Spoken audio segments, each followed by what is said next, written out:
14 April आली की संपूर्ण देशात उत्साहाचं वातावरण तयार होतं. DJ, ढोल ताशे, नाच गाणी. पण एक प्रश्न आपण स्वतःला कधी विचारला आहे का? आपण जयंती साजरी करतोय की फक्त एन्जॉय करतोय? आजच्या व्हिडिओमध्ये आपण बोलणार आहोत बाबासाहेबांच्या जयंतीला नाचायचं की वाचायचं, आणि यामागचं खरं सत्य काय हे आज आपण पाहणार आहोत.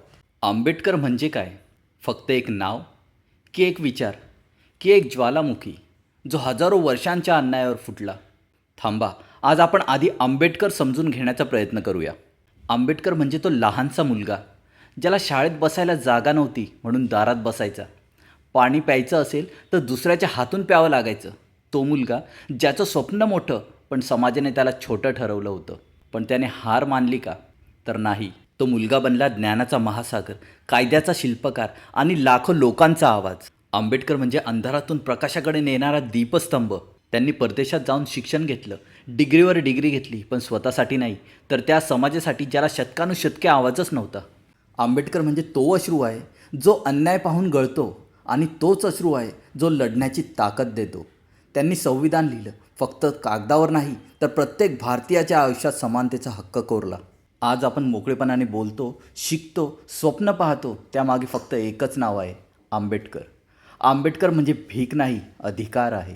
गुलामी नाही, स्वाभिमान आहे. भीती नाही, क्रांती आहे. तो फक्त एक व्यक्ती नव्हता, तो एक युग होता, तो एक लढा होता, तो एक विचार आहे जो कधीच मरत नाही. म्हणून जेव्हा कोणी विचारेल आंबेडकर म्हणजे काय, तेव्हा डोळ्यात पाणी आणि छातीत अभिमान घेऊन सांगा, आंबेडकर म्हणजे आपण आहोत. डॉक्टर भीमराव रामजी आंबेडकर हे फक्त नाव नाही, ते एक विचार आहेत, एक क्रांती आहे. त्यांनी भारतीय संविधान तयार केलं, शिक्षणाचं महत्त्व सांगितलं, समाजातील अन्यायाविरुद्ध आवाज उठवला. त्यांचा मुख्य संदेश होता, शिका, संघटित व्हा आणि संघर्ष करा. म्हणजेच वाचन आणि ज्ञान हेच खरे शस्त्र आहे. आज आपण काय पाहतो? DJ लावून मोठमोठे स्पीकर्स, रस्त्यावर नाचगाणी, सोशल मीडियावर फोटो आणि स्टेटस. हे सगळं चुकीचं आहे का? तर नाही. उत्सव साजरा करणं हे चुकीचं नाही. पण प्रश्न असा आहे, आपण बाबासाहेबांचा विचार समजून घेतोय का? आपण त्यांची पुस्तकं वाचतोय का? जर उत्तर नाही असेल तर हा उत्सव अपूर्ण आहे. नाचायचं की वाचायचं हा प्रश्न किंवाचा नाही. तुम्ही नाचू शकता, पण आधी वाचा.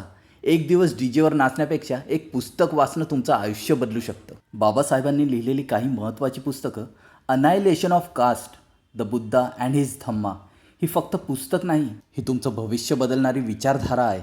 डॉक्टर बाबासाहेब आंबेडकर यांची जयंती कशी साजरी करावी? तर सकाळी बाबासाहेबांना अभिवादन करा, त्यांच्या विचारांवर भाषण ऐका किंवा द्या, किमान 10 ते 15 पाने वाचा, समाजासाठी काहीतरी चांगलं काम करा, आणि मग आनंदासाठी नाच करा, पण मर्यादेत आणि सन्मानाने. बाबासाहेबांची जयंती म्हणजे फक्त DJ नाही, ती आहे ज्ञानाची क्रांती. नाचणं चुकीचं नाही, पण वाचणं पण खूप गरजेचं आहे. जर तुम्ही खरंच बाबासाहेबांना मानत असाल तर त्यांच्या विचारांना आपल्या आयुष्यात उतरवा. नाचायचं पण वाचून. जय भीम, जय संविधान.